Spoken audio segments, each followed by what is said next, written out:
sistema cuya finalidad es transmitir señales eléctricas a todo el cuerpo y coordinando acciones voluntarias e involuntarias.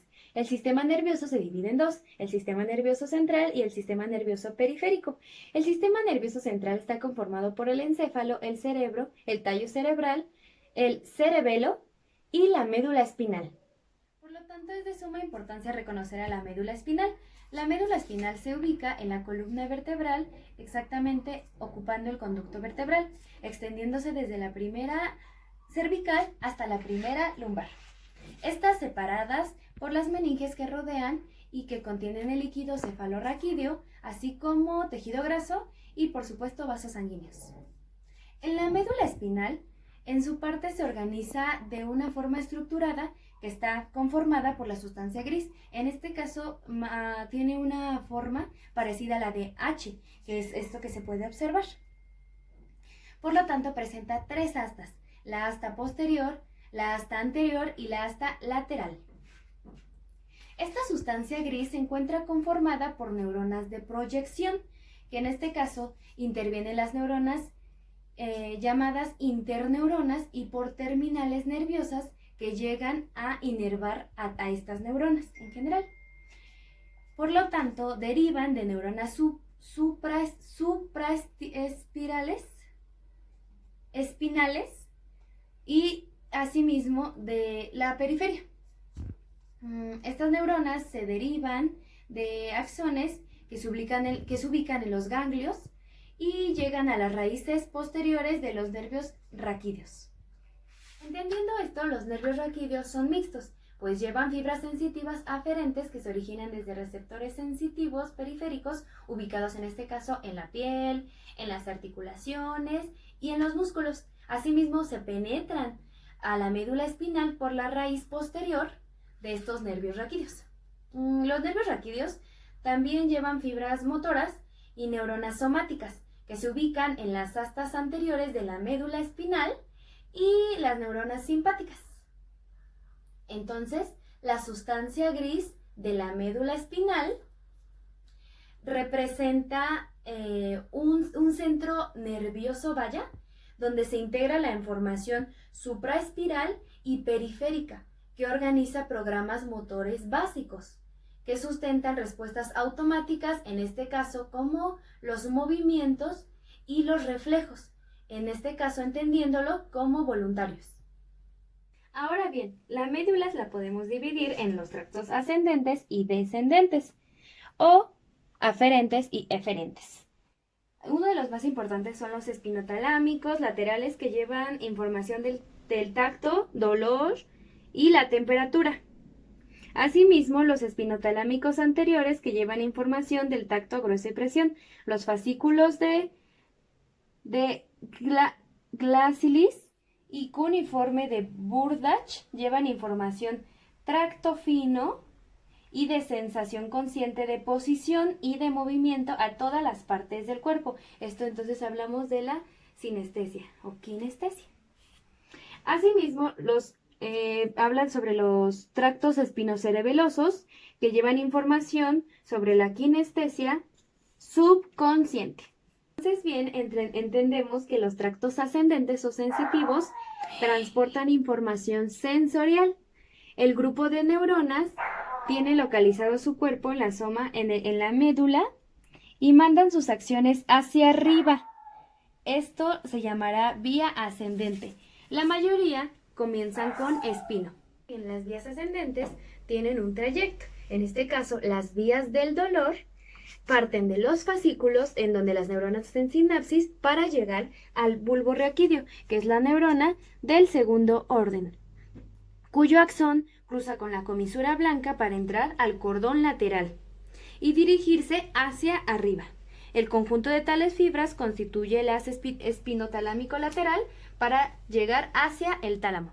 Ahora bien, la vía del tacto o presión generan un impulso que viaja a la médula espinal a través de la neurona sensorial, cuya prolongación se centra en el asta posterior, pasa al cordón posterior y asciende hasta el bulbo raquídeo. El conjunto de tales fibras en el cordón posterior constituye el haz cuneiforme o Burdach y el haz grácil o hold.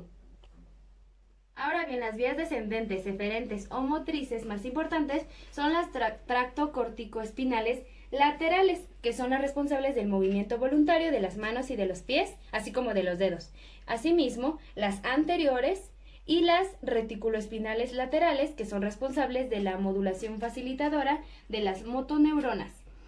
Los tractorreticuloespinales mediales, que son los inhibidores de las motoneuronas, y el tracto rubroespinal, que participa en la regulación del movimiento y de la postura.